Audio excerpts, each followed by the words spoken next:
High above the turquoise waters of the Caribbean Sea, a shadow passes. It's not a commercial airliner. It's not a cargo plane.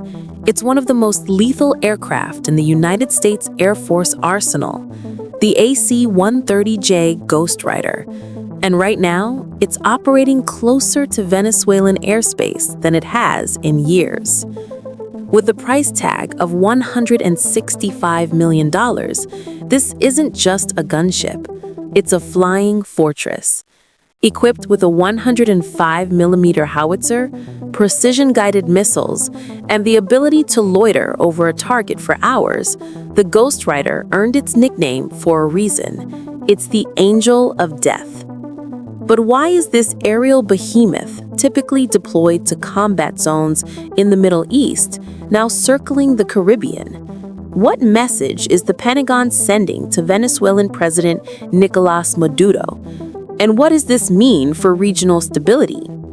In this video, we'll break down everything you need to know about the AC-130J Ghostrider's Caribbean deployment, from its devastating firepower to the geopolitical chess game unfolding 90 miles from the Venezuelan coast. What is the AC-130J Ghostrider? The AC-130J Ghostrider represents the fifth generation of the legendary AC-130 gunship lineage, a family of aircraft that has been raining precision fire on America's enemies since the Vietnam War. But the Ghostrider isn't your grandfather's gunship. Built on the MC-130J Commando II airframe and manufactured by Lockheed Martin, with Boeing handling the conversion to a gunship configuration, the AC-130J entered service in 2017 after years of development. The numbers tell the story. This aircraft has a wingspan of 132 feet and weighs up to 164,000 pounds at maximum takeoff. It's powered by 4 Rolls-Royce turboprop engines, each generating 4,700 shaft horsepower. That gives it a top speed of 416 miles per hour and a combat radius of 3,000 miles, extendable with aerial refueling. But speed isn't what makes the Ghostrider legendary. It's the weapons. A side-firing weapons platform that can orbit a target at 7,500 feet, tracking multiple threats simultaneously with electro-optical and infrared sensors that can see through darkness and smoke. The AC-130J's arsenal is staggering. Let's start with the main guns. First, there's the GAU 23 30mm automatic cannon, a derivative of the Bushmaster autocannon family. This trainable weapon can fire explosive rounds at a rate that would shred light vehicles, boats, and structures within seconds. Then comes the big gun, the 105mm howitzer. Yes, you heard that right. A field artillery piece mounted in an aircraft. This weapon was originally designed for ground combat, but the AC-130 program adapted it for airborne precision fire support. The Ghostrider carries 80 rounds of 105mm ammunition and can fire 10 rounds per minute. Each shell weighs approximately 40 pounds and can obliterate hardened targets or bunkers with surgical accuracy. But the firepower doesn't stop there.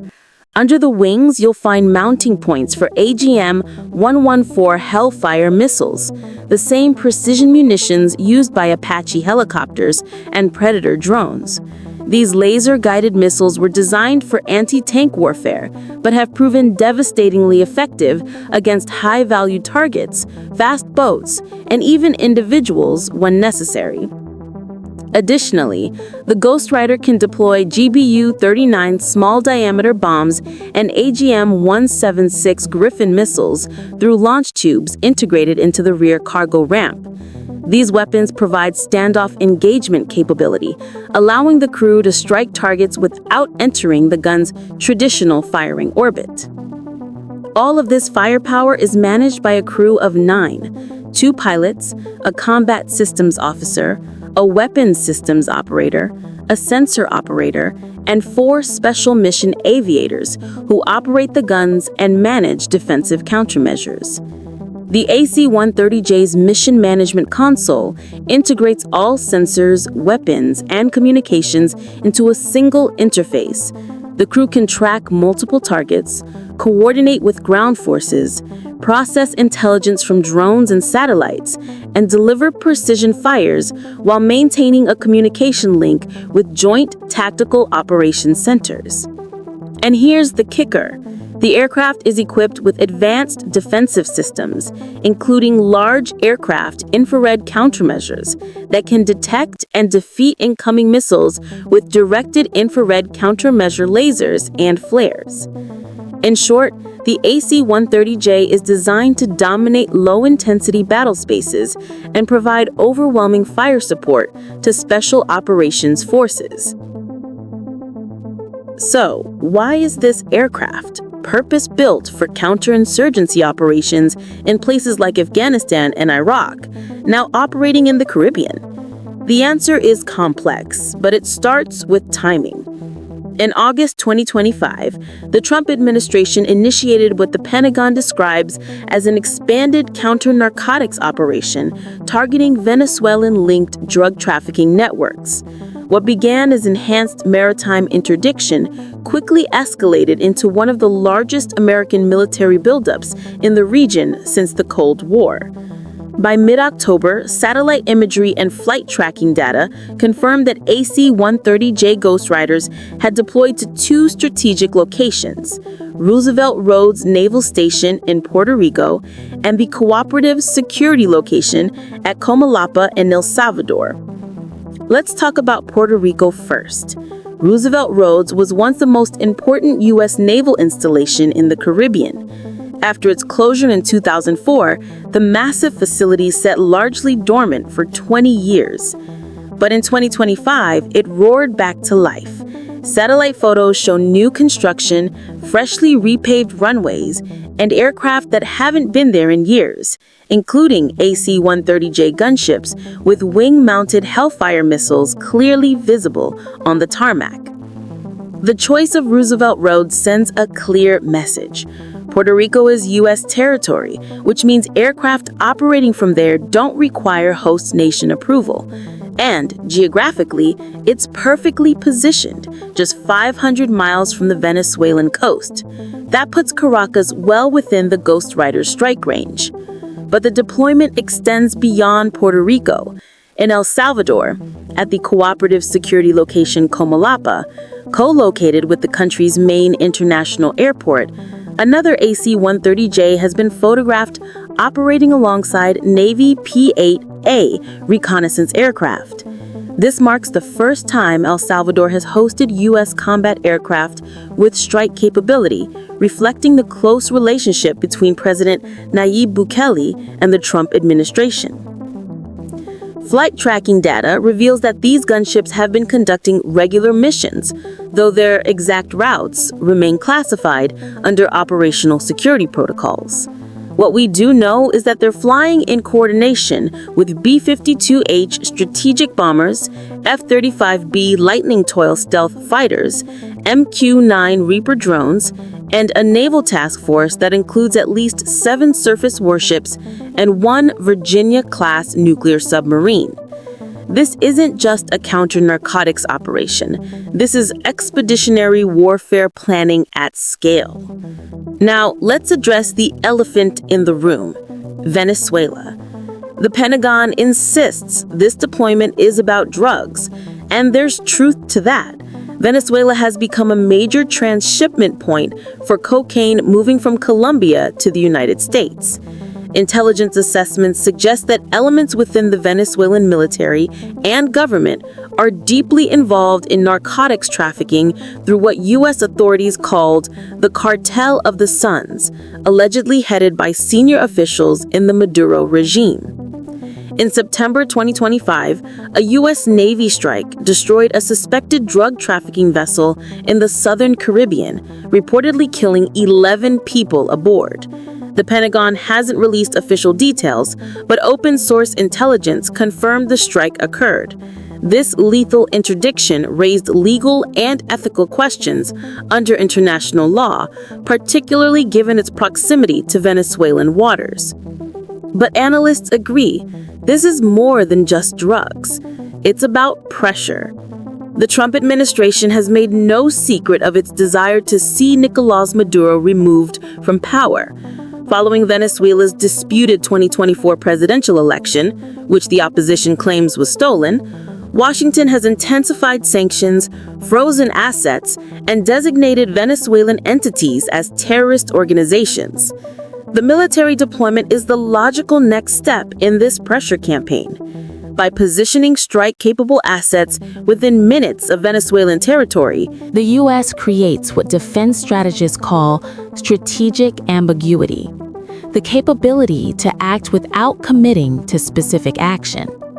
Ryan Berg, director of the Americas program at the Center for Strategic and International Studies, stated that the current force posture is consistent with potential precision strikes using Tomahawk missiles or other weapons without risking American lives on the ground. Venezuelan opposition leader Maria Corina Machado said the deployment has encouraged tens of thousands of Venezuelans to join underground movements aimed at regime change. But she emphasized that overthrowing Maduro remains the responsibility of Venezuelans themselves. Meanwhile, the Maduro government has responded with defiant rhetoric and defensive mobilization. State media broadcasts footage of coastal radar installations and anti-ship missile drills. Venezuelan officials denounced the American presence as military provocation and accused the U.S. of planning an invasion. International reaction has been mixed. Colombia initially warns that any attack on Venezuela would be treated as an attack on Latin America, though President Gustavo Petro later moderated his position. China and Russia have voiced support for Venezuela's sovereignty. Regional forums have expressed deep concern over external intervention. But here's what's undeniable. The Maduro regime now operates under the shadow of American air power. Every command bunker, every military installation, every coastal radar site, all are now within range of precision weapons that can strike with minimal warning. So what does this all mean for the future? First, understand that the AC-130J is just one piece of a much larger strategic puzzle. The deployment of 10,000 troops, carrier strike groups, strategic bombers, stealth fighters, and special operations forces represents a significant commitment of American military power. This isn't a temporary show of force. This is sustained operational presence. Second, the reactivation of Roosevelt roads signals a broader shift in U.S. defense posture toward the Western Hemisphere. For years, American military focus remained fixed on the Middle East and Asia-Pacific. The Caribbean and Latin America received comparatively little attention. That era appears to be ending.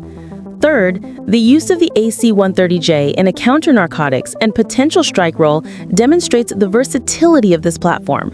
While originally designed for counterinsurgency, the Ghostrider is proving adaptable to maritime interdiction, armed reconnaissance, and precision strike missions in permissive or semi-permissive environments. Fourth, legal and ethical questions remain. What are the rules of engagement for these aircraft? Under what authority are lethal strikes authorized against vessels at sea?